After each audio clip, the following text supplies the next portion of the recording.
Você já sentiu isso? Aquele sussurro silencioso no fundo da sua alma. Aquela sensação incômoda de que você foi feito para mais. Não apenas mais coisas, mais dinheiro, mais posses, mas um mais que vibra em uma frequência diferente. Uma riqueza que não se conta em moedas, mas em momentos de clareza. Uma prosperidade que não se mede em extratos bancários, mas na profundidade da sua paz interior. Você se olha no espelho e se pergunta: é isso? É essa a vida pela qual eu tenho lutado tanto? Você segue as regras, cumpre os horários, paga as contas, mas a melodia da sua vida parece estar tocando no tom errado. Uma melodia que foi composta por outra pessoa. E se eu te dissesse que essa sensação, esse descontentamento divino, é o primeiro chamado da sua alma para despertar? E se eu te dissesse que a pobreza não é a falta de dinheiro, mas a ausência de propósito? E a verdadeira riqueza, a verdadeira riqueza é um estado de espírito, uma atitude mental que você pode cultivar aqui e agora. Há mais de um século, um homem ousou desafiar a lógica comum. Um filósofo, um artista, um rebelde com uma causa. Seu nome era Elbert Hubbard. E ele nos deixou um mapa, um evangelho secreto, não de dogmas religiosos, mas de um positivismo prático, forjado no fogo da experiência. Uma filosofia para aqueles que se recusam a ser comuns, para aqueles que ousam ser extraordinários. O que você está prestes a ouvir não é uma fórmula mágica para o sucesso, não são promessas vazias de uma vida sem esforço. Pelo contrário, é um convite para uma jornada interior. Uma jornada para desenterrar a sua própria mina de diamantes. Uma jornada para reescrever o roteiro da sua vida. A pergunta não é se você está pronto para ganhar mais dinheiro. A pergunta é: você está pronto para se tornar a pessoa que atrai a verdadeira riqueza em todas as formas? Se a resposta for sim, então respire fundo. Você está no lugar certo. Nascido em 1856, Elbert Hubbard não era um acadêmico de Torre de Marfim. Ele era um homem de ação. Começou sua carreira como um vendedor de sabão, um homem do mundo dos negócios. Ele conhecia o valor do dinheiro, a linguagem do mercado, mas ele também sentia um vazio que o sucesso material não conseguia preencher. Em uma viagem à Inglaterra, ele conheceu o movimento Arts and Crafts de William Morris, e algo dentro dele despertou. Ele viu a beleza e a dignidade do trabalho manual, a alegria de criar algo com as próprias mãos. Ele percebeu que a Revolução Industrial, ao mesmo tempo que trazia progresso, também estava roubando a alma do trabalho, transformando homens em meras engrenagens de uma máquina. Hubbard voltou para a América com uma missão. Em East Aurora, Nova York, ele fundou a Roycroft, uma comunidade de artistas e artesãos dedicada a criar trabalhos de alta qualidade, com beleza e propósito. A Roycroft não era apenas uma empresa, era uma filosofia de vida. Hubbard acreditava que o trabalho não deveria ser uma sentença, mas uma forma de autoexpressão. Encontra felicidade no seu trabalho, ou talvez nunca saberá o que é felicidade, ele escreveu. Para ele, a maior tragédia da vida moderna era a separação entre o trabalhador e o fruto do seu trabalho. Quando você se desconecta do que faz, você se desconecta de si mesmo. E aqui está o primeiro gatilho mental profundo que Hubbard nos ensina sobre riqueza e propósito. A sua atitude em relação ao seu trabalho determina a sua altitude na vida. Pense nisso por um momento. Como você encara seu trabalho hoje? Como uma obrigação? Um fardo? Ou como uma oportunidade de crescer, de servir, de expressar a sua unicidade? A maioria das pessoas vive em um estado de resignação silenciosa. Elas trocam seu tempo, sua energia vital, por um salário no final do mês. Elas vendem as horas mais preciosas das suas vidas e chamam isso de ganhar a vida. Hubbard nos desafia a questionar essa lógica. Ele nos diz que a verdadeira prosperidade começa quando você infunde amor, arte e excelência em tudo o que faz. Não importa se você é um CEO, um artista, um professor ou um gari. A qualidade da sua presença, a sua dedicação, a sua intenção de fazer o melhor com o que você tem, essa é a alquimia que transforma o chumbo da rotina no ouro da realização. Hubbard era um mestre em chocar a lógica comum.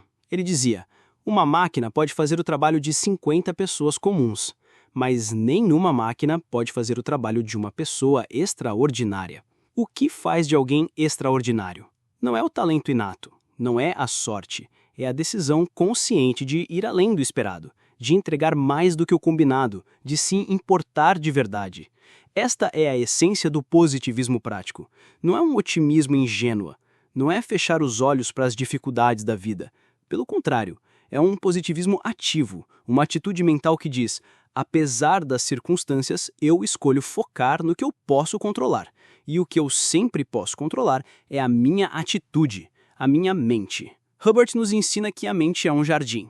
Você pode permitir que as ervas daninhas do medo, da dúvida e da autocomiseração cresçam livremente. Ou você pode, deliberadamente, plantar as sementes da coragem, da confiança e da alegria. Mantenha sua mente focada nas grandes e esplêndidas coisas que você gostaria de fazer, aconselhava Hubbard. E então, com o passar dos dias, você se sentirá inconscientemente senhor das oportunidades necessárias para o cumprimento de seus desejos. Isso não é misticismo, é psicologia profunda. O seu mundo exterior é um reflexo do seu mundo interior. Se a sua mente está constantemente focada na escassez, na falta, nos problemas, o que você acha que a vida vai te apresentar? Mais escassez, mais falta, mais problemas. Mas se você, com perseverança e disciplina, treinar a sua mente para ver as oportunidades, para celebrar as pequenas vitórias, para acreditar na sua própria capacidade de criar valor, o universo não terá outra escolha a não ser conspirar a seu favor. Em 1899, no auge de sua fama, Hubbard escreveu um pequeno ensaio que se tornaria um fenômeno mundial. Um texto que foi traduzido para dezenas de idiomas e distribuído a milhões de soldados, funcionários e estudantes em todo o mundo. O título era Uma Mensagem a Garcia. A história é simples. Durante a Guerra Hispano-Americana, o presidente dos Estados Unidos precisava entregar uma mensagem urgente a Calixto Garcia, o líder dos rebeldes cubanos. Garcia estava escondido nas montanhas de Cuba e ninguém sabia exatamente onde. Alguém disse ao presidente: há um homem chamado Rowan que pode encontrar Garcia para você. Rowan foi chamado, ele pegou a carta, guardou-a em uma bolsa impermeável, amarrou-a ao peito e partiu. 3 semanas depois, ele emergiu do outro lado da ilha, tendo atravessado um país hostil a pé e entregado a sua mensagem a Garcia. Hubbard usa essa história para ilustrar uma das qualidades mais raras e valiosas da natureza humana: a iniciativa. A capacidade de fazer o que precisa ser feito, sem supervisão, sem desculpas, sem mimimi. Rowan não perguntou: onde ele está? Ele não disse: isso é impossível. Ele não pediu um mapa, um guia, um helicóptero. Ele simplesmente pegou a mensagem e foi. E aqui, Hubbard nos atinge com um gatilho mental brutalmente honesto sobre dinheiro e sucesso. O mundo recompensa abundantemente aqueles que resolvem problemas e entregam a mensagem. Pense em qualquer pessoa que alcançou um grande sucesso financeiro: Steve Jobs, Elon Musk, Oprah Winfrey. O que eles fizeram? Eles identificaram um problema, uma necessidade, um desejo e criaram uma solução. Eles entregaram a mensagem em uma escala massiva. A maioria das pessoas, no entanto, é especialista em dar desculpas. Eu não tenho dinheiro para começar, eu não tenho tempo, eu não tenho os contatos certos, eu sou muito velho, eu sou muito jovem. Hubbard tinha pouca paciência para isso. Ele dizia que as pessoas que são boas em arranjar desculpas raramente são boas em mais nada. As pessoas que são boas em arranjar desculpas raramente são boas em qualquer outra coisa. A riqueza, no universo de Hubbard, não flui para os queixosos. Ela flui para os Rowans do mundo. Para as pessoas que, diante de um desafio, arregaçam as mangas e perguntam: como eu posso fazer isso acontecer? E isso nos leva a outro pilar do positivismo prático: a resiliência. A capacidade de perseverar diante da adversidade. Hubbard conheceu o fracasso. Seus negócios nem sempre prosperaram. Suas ideias nem sempre foram aceitas. Mas ele tinha uma crença inabalável na lei do esforço. Um pouco mais de persistência, um pouco mais de esforço, e o que parecia irremediável fracasso pode virar glorioso sucesso, ele afirmava. Essa é uma verdade que muitas vezes esquecemos em nossa cultura de gratificação instantânea. Queremos o sucesso da noite para o dia. Queremos a riqueza sem o trabalho. Queremos a colheita sem o plantio. Mas a natureza não funciona assim. E a vida também não. A prosperidade é o resultado de um processo de aprendizado, de crescimento, de superação de obstáculos. Cada fracasso é, na verdade, um feedback, uma lição, um degrau na escada da sua evolução. O maior erro que você pode cometer, segundo Hubbard, é ter tanto medo de cometer um erro que você nunca tenta nada. O maior erro que você pode cometer é o de ficar o tempo todo com medo de cometer algum. A resiliência não é a ausência de medo, é a coragem de agir apesar do medo. É a fé de que, do outro lado da dor e do esforço, existe uma recompensa. E qual é a recompensa? Sim, pode ser o dinheiro, pode ser o reconhecimento, mas a recompensa mais profunda, a riqueza que ninguém pode tirar de você, é a pessoa em quem você se torna no processo. Você se torna mais forte, mais sábio, mais confiante. Você descobre reservas de força interior que não sabia que possuía. Você se torna o tipo de pessoa que não precisa de um chefe para dizer o que fazer. Você se torna o seu próprio líder, o capitão da sua própria alma. Hubbard, em sua essência, era um anarquista, mas não no sentido de caos e desordem. Ele acreditava na autogovernância, na liberdade individual e na responsabilidade pessoal. Ele acreditava que cada um de nós tem o poder e o dever de criar a própria realidade. Agora, vamos mergulhar mais fundo na filosofia de Elbert Hubbard. E eu te aviso, algumas de suas ideias podem chocar você. Elas podem desafiar tudo o que você aprendeu sobre a vida, o sucesso e a felicidade. Hubbard nos apresenta um paradoxo desconcertante. Para ter amigos, você deve primeiro ser capaz de viver sem eles. O que ele quer dizer com isso? Ele está dizendo que a verdadeira amizade, o verdadeiro amor, a verdadeira conexão, não nasce da necessidade, da carência, nasce da plenitude. Quando você busca nos outros a validação que não dá a si mesmo, você cria relacionamentos baseados na dependência. Você se torna um mendigo emocional. E mendigos não atraem reis. A jornada para a riqueza, tanto material quanto espiritual, é, em sua essência, uma jornada de autossuficiência, de se tornar a sua própria fonte de amor, de aprovação, de segurança. Quando você preenche o seu próprio copo, você tem algo para compartilhar, e as pessoas são naturalmente atraídas por aqueles cuja taça transborda. Outra ideia chocante de Hubbard. Para evitar críticas, não faça nada, não diga nada, não seja nada. Essa frase é um soco no estômago da nossa necessidade de agradar a todos.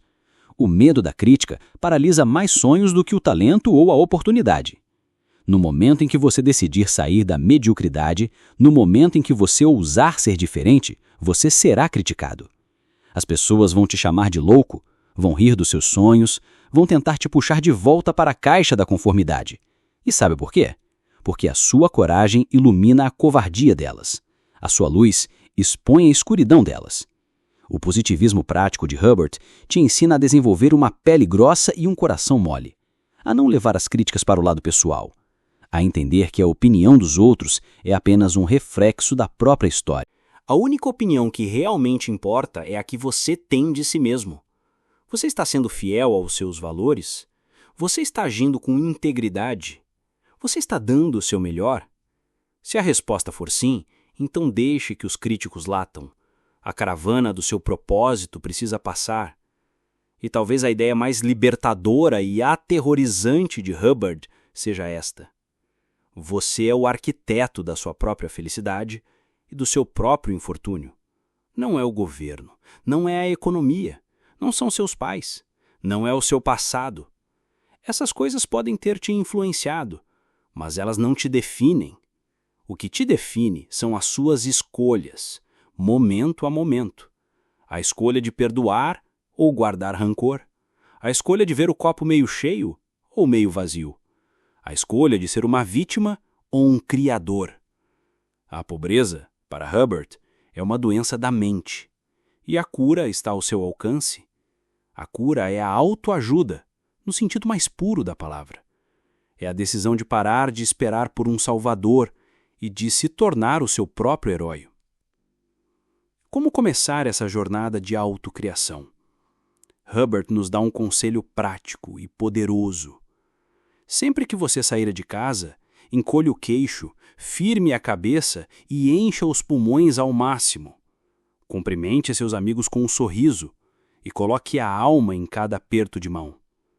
Isso pode parecer simples, mas a fisiologia afeta a psicologia. Quando você muda a sua postura, você muda o seu estado emocional. Quando você se força a sorrir, você envia um sinal ao seu cérebro de que está tudo bem. Quando você se conecta genuinamente com as outras pessoas, você cria uma onda de energia positiva que volta para você. A prosperidade não é algo que você persegue, é algo que você irradia, é a fragrância da sua alma. A vida de Elbert Hubbard não foi apenas uma coleção de teorias e frases de efeito. Ele viveu e respirou a sua filosofia, até o seu último suspiro. Em 7 de maio de 1915, Hubbard e sua segunda esposa, Alice, uma talentosa sufragista e escritora, estavam a bordo do RMS Lusitânia, a caminho da Europa. Ele planejava cobrir a Primeira Guerra Mundial como jornalista e talvez tentar mediar a paz com o Kaiser alemão. Mas o destino tinha outros planos. Na costa da Irlanda, o navio foi torpedeado por um submarino alemão. Sobreviventes relataram ter visto Elbert e Alice Hubbard emergirem de sua cabine após a explosão. Eles caminharam calmamente para o conversa. Testemunhas disseram que o casal parecia totalmente calmo, sem nenhum sinal de pânico. Eles foram vistos de mãos dadas e em silêncio, enquanto o navio afundava rapidamente. Eles não tentaram lutar por um lugar nos botes salva-vidas. Eles escolheram enfrentar o fim juntos, com a mesma dignidade e coragem com que viveram suas vidas. A morte de Elbert Hubbard foi uma tragédia, mas também foi o seu testamento final, a prova de que a sua filosofia não era apenas para os dias de sol. Era uma âncora para a alma, mesmo nas tempestades mais violentas. Ele nos ensinou que, no final, a única coisa que realmente possuímos é a nossa integridade, a nossa capacidade de escolher quem somos, não importa o que a vida nos jogue. A chama de Elbert Hubbard se apagou naquele dia, mas a luz de suas ideias continua a brilhar, mais de um século depois. Uma luz para todos aqueles que buscam um caminho de propósito, resiliência e autodomínio. A sua mensagem não é sobre acumular riqueza para o seu próprio ego. É sobre se tornar tão valioso para o mundo que a riqueza flui para você como uma consequência natural. É sobre entender que o dinheiro é uma ferramenta, uma energia, e como toda energia, ela pode ser usada para criar ou para destruir. A verdadeira pergunta não é como eu posso ficar rico. A verdadeira pergunta é: que tipo de pessoa rica eu quero ser? Você quer ser uma pessoa rica em preocupações, em medos, em solidão? Ou você quer ser uma pessoa rica em alegria, em amor, em contribuição? Uma pessoa cuja vida é uma obra de arte. A escolha, como sempre, é sua. As ideias de Elbert Hubbard são um convite para uma revolução silenciosa. Uma revolução que não acontece nas ruas, mas dentro da sua própria mente. É uma jornada que exige coragem, exige disciplina, exige uma honestidade brutal consigo mesmo. Mas é a jornada mais recompensadora que você pode empreender. A jornada de volta para casa, para sua verdadeira essência. Se as palavras e a filosofia de Elbert Hubbard ressoaram em você, se elas acenderam uma faísca em sua alma, então talvez este seja o seu momento, o seu chamado para a ação. Não amanhã, não na próxima semana. Agora. Pense em uma área da sua vida onde você tem dado menos do que o seu melhor. Pode ser no seu trabalho, em seus relacionamentos, no cuidado com a sua saúde. E hoje, apenas por hoje, decida agir como um Rowan. Decida entregar a mensagem. Dê um passo, por menor que seja, na direção da excelência. Faça aquela ligação que você tem adiado. Escreva aquela primeira página do seu livro. Peça perdão. Ofereça ajuda sem esperar nada em troca. Vimos o exemplo de Elbert Hubbard, um homem que não apenas pregou um evangelho de positivismo prático, mas o viveu até seu último e corajoso suspiro. Nos comentários, muitos de vocês compartilharam sua mensagem a Garcia. Declararam a intenção de agir, de se tornar o Roland em suas próprias vidas. E isso foi incrivelmente poderoso. A energia criada ali foi o primeiro passo na construção de uma nova realidade. Mas agora, uma nova pergunta, mais sutil e talvez mais perigosa, emerge do silêncio que se segue à inspiração. Se sabemos o que fazer, Se sentimos a verdade pulsando em nossas veias, então, por que a paralisia? Por que depois da faísca inicial, muitas vezes voltamos a cair na velha rotina, na procrastinação, na dúvida que corrói a alma? A resposta, meus amigos, está em uma outra camada da filosofia de Hubbard, uma camada que exige que olhemos para os nossos inimigos internos. Porque depois que você decide se tornar o capitão da sua alma, você descobre que já existem amotinados a bordo. Para entender isso, vamos voltar à comunidade Roycroft. Imagine um jovem aprendiz, vamos chamá-lo de Léo. Léo era um carpinteiro de talento inegável. Suas mãos eram ágeis, seus olhos viam as linhas perfeitas na madeira bruta. Ele chegou a Roycroft cheio de sonhos, querendo se tornar um mestre artesão como o próprio Hubbard. Mas com o passar dos meses, algo estranho aconteceu. O trabalho de Léo, embora tecnicamente bom, carecia de alma. Ele passava mais tempo observando os mestres, invejando a facilidade com que eles criavam, do que se concentrando na peça de madeira em sua própria bancada. Ele se comparava, se diminuía, e em seus piores dias reclamava silenciosamente que seu talento não era devidamente reconhecido ou recompensado. Ele estava presente no corpo, mas a sua mente estava vagando, perdida em um labirinto de e se ao menos.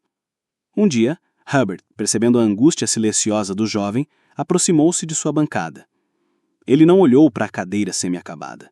Ele olhou nos olhos de Léo e disse com a sua franqueza característica: Léo, você confunde admiração com ambição. A admiração observa, a ambição faz. Léo, surpreso, tentou se defender, falando de suas aspirações. Hubbard o interrompeu gentilmente. O seu futuro, disse ele, não é criado pelos seus desejos. Ele é esculpido pelas suas ações diárias. E suas ações diárias estão sendo envenenadas por um ladrão invisível. E aqui, Hubbard nos revela um dos segredos mais profundos e chocantes sobre a criação de riqueza e valor, um princípio que ele chamava de a lei dos salários. Hubbard acreditava que você é pago 2 vezes por cada trabalho que faz. A primeira vez com o dinheiro que vai para o seu bolso. Esta é a recompensa menos importante. A segunda vez, e muito mais valiosa, você é pago com a habilidade que adquire. Você é pago com a experiência, com a reputação, com o caráter forjado no fogo do esforço. Você se torna a pessoa que é capaz de realizar aquele trabalho. O dinheiro pode ser roubado, pode ser perdido, Pode inflacionar até virar pó. Mas a habilidade, a experiência, o caráter, isso se torna parte de você. Ninguém pode tirar isso de você. Essa é a sua verdadeira conta bancária. Léo, como a maioria de nós, estava tão focado no primeiro salário, o reconhecimento, o status, o dinheiro, que estava se roubando do segundo, o salário que realmente importava. Ao trabalhar com a mente dividida, com um coração cheio de inveja, ele estava apenas passando o tempo, não estava investindo o tempo. Ele não estava se tornando um mestre, estava apenas envelhecendo. Esta lição é um antídoto poderoso para a mentalidade moderna do não sou pago para isso. Quando você diz isso, você está declarando que só se importa com um salário inferior. Você está abdicando do seu próprio crescimento. Você está entregando o seu poder. O positivismo prático de Hubbard nos ensina a inverter essa lógica. Faça o melhor trabalho possível, não por seu chefe, não por sua empresa, mas por você. Faça-o para receber o segundo salário. Infunda cada tarefa, por mais mundana que pareça, com excelência, foco e integridade. Porque cada tarefa é uma oportunidade de praticar a maestria. Cada e-mail, cada relatório, cada conversa, cada peça de madeira é um degrau. Você pode escolher subir ou pode escolher ficar parado reclamando da altura da escada. E isso nos leva ao maior campo de batalha do século XXI, o lugar onde a sua riqueza e o seu propósito serão ganhos ou perdidos. A batalha pela sua atenção. Hubbard viveu em uma era muito mais simples. Mesmo assim, ele já entendia que o homem que não consegue controlar sua própria mente não consegue controlar mais nada. Imagine o que ele diria hoje sobre a nossa gaiola de ouro da distração, as notificações incessantes, o feed infinito, a necessidade de saber o que todos estão fazendo a todo momento. Esses não são apenas ladrões de tempo, são ladrões de alma. São os amotinados a bordo do seu navio, constantemente tentando te desviar do seu curso. Eles te vendem a ilusão de estar conectado, enquanto te desconectam da única pessoa com quem você precisa estar em sintonia, você mesmo. Eles te vendem a ilusão de estar ocupado, enquanto te roubam da capacidade de fazer o trabalho profundo e focado que gera valor real no mundo. A verdadeira pobreza hoje não é a falta de informação, é a falta de foco. A história conta que, após aquela conversa, algo mudou em Léo. Ele parou de olhar para os lados, ele parou de se comparar. Ele declarou guerra aos seus próprios amotinados internos. Quando chegava à oficina, era como se o mundo exterior desaparecesse. Ele se dedicou à cadeira que está construindo como se fosse a obra mais importante de sua vida. Ele sentiu a textura da madeira, estudou seus veios, aprendeu a conversar com ela. Ele não estava mais trabalhando, ele estava criando, ele estava se tornando. Semanas depois, ele terminou a cadeira. Não era mais ornamentada da oficina, mas era sólida, era honesta, era perfeita em sua simplicidade. Ela tinha alma, e quando Hubbard a viu, ele não disse nada, apenas sorriu e acenou com a cabeça. Porque a cadeira não era o verdadeiro resultado. O verdadeiro resultado era um novo brilho nos olhos de Léo. Ele havia recebido o segundo salário.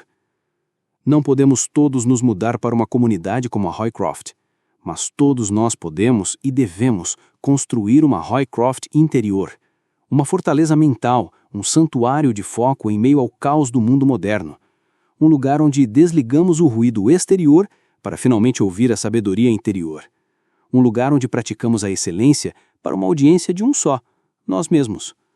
É nesta Roycroft interior, é ali que você transforma potencial em habilidade. É ali que você acumula a riqueza do segundo salário, a riqueza que financia uma vida de propósito. Então, o desafio hoje é mais profundo.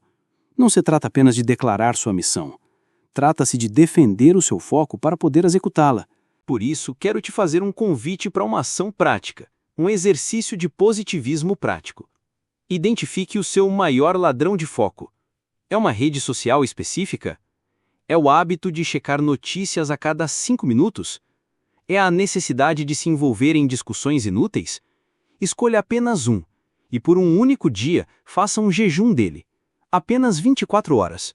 E no espaço que se abrir, use esse tempo recuperado para trabalhar em sua cadeira. Aquele projeto, aquela habilidade, aquele relacionamento que você sabe que merece o seu foco total. Até aqui, construímos nossa Roycroft interior, a fortaleza mental para defender nosso foco dos ladrões de alma da era moderna, aprendendo a buscar o segundo salário, a habilidade e o caráter que ninguém pode nos tirar. Nós aprendemos a agir, aprendemos a focar, e agora estamos na beira do precipício da maestria. Atingimos um platô de autossuficiência e força interior, mas uma pergunta final, a mais importante de todas, ecoa neste novo silêncio. Para quê? Para que serve toda essa força, toda essa disciplina, toda essa habilidade? Acumulamos essa riqueza interior apenas para guardá-la em um cofre dentro de nós mesmos? É este o objetivo final? Uma vida de impecável autodomínio, vivida em um esplêndido isolamento?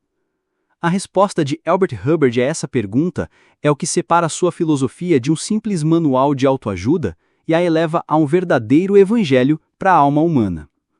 A resposta é um retumbante não. Vamos voltar, uma última vez, para a poeira e o cheiro de madeira da comunidade Roycroft, mas, desta vez, não vamos procurar o aprendiz ansioso, vamos procurar a mestre. Havia em Roycroft uma mulher chamada Elara. Ela era uma mestre encadernadora, cujas mãos transformavam couro, papel e linha em obras de arte que pareciam ter uma vida própria. Sua fama era grande e muitos vinham de longe apenas para observá-la trabalhar. Um dia, um jovem e rico industrial de Chicago, um homem que havia construído um império sobre a eficiência e a produção em massa, visitou Roycroft. Ele observou Elara por horas, fascinado por sua precisão e dedicação. Finalmente, ele se aproximou e perguntou: "Senhora, eu pagaria qualquer preço para aprender o seu segredo. Como você consegue essa perfeição? Qual é a sua técnica final?" Elara parou seu trabalho, olhou para as próprias mãos, calejadas por décadas de ofício, e depois para o jovem industrial. Com um sorriso suave, ela disse: Jovem, você está fazendo a pergunta errada. Meu segredo não está em minhas mãos. Está em para quem eu trabalho. O industrial franziu a testa. Mas a senhora trabalha para o Sr. Hubbard, não? Eu respeito o Sr. Hubbard imensamente, respondeu Elara. Mas não, eu não trabalho para ele. Eu trabalho para uma pessoa que nunca conhecerei. Eu trabalho para um jovem estudante daqui a 100 anos, que encontrará este livro em uma biblioteca empoeirada. Eu trabalho para uma mãe que lerá estas palavras para o seu filho em uma noite de tempestade. Eu trabalho para a ideia dentro deste livro, e minha tarefa é construir para essa ideia uma casa que seja digna da sua imortalidade. Ela pegou um livro recém-encadernado e o entregou ao industrial. Eu recebo o primeiro salário em dinheiro, que me dá pão. Eu recebo o segundo salário em habilidade, que me dá orgulho. Mas a verdadeira razão pela qual eu faço isso é para receber o terceiro salário. O terceiro salário? Perguntou o industrial intrigado. Sim, é o pagamento que você recebe em um valor que circula além de você. É o bem que o seu trabalho faz no mundo muito depois de você ter ido embora. É a inspiração que sua dedicação gera em outra pessoa. É a beleza que conforta uma alma cansada. O terceiro salário não pode ser depositado em um banco. Ele é depositado na corrente da vida. E de todos os salários, é um único que é verdadeiramente eterno. Naquele momento, o rico industrial entendeu que, apesar de toda a sua fortuna, ele era um homem pobre. Ele havia passado a vida inteira focado apenas no primeiro salário. Por isso quero te fazer um convite para uma ação prática, um exercício de positivismo prático. Identifique o seu maior ladrão de foco. É uma rede social específica? É o hábito de checar notícias a cada 5 minutos? É a necessidade de se envolver em discussões inúteis? Escolha apenas um, e por um único dia, faça um jejum dele, apenas 24 horas. E no espaço que se abrir, use esse tempo recuperado para trabalhar em sua cadeira. Aquele projeto, aquela habilidade, aquele relacionamento que você sabe que merece o seu foco total. Deixe seu comentário aí. Sua opinião pode inspirar outras pessoas também. Lembre-se das palavras de Hubbard. O mundo abre passagem para o homem que sabe para onde está indo.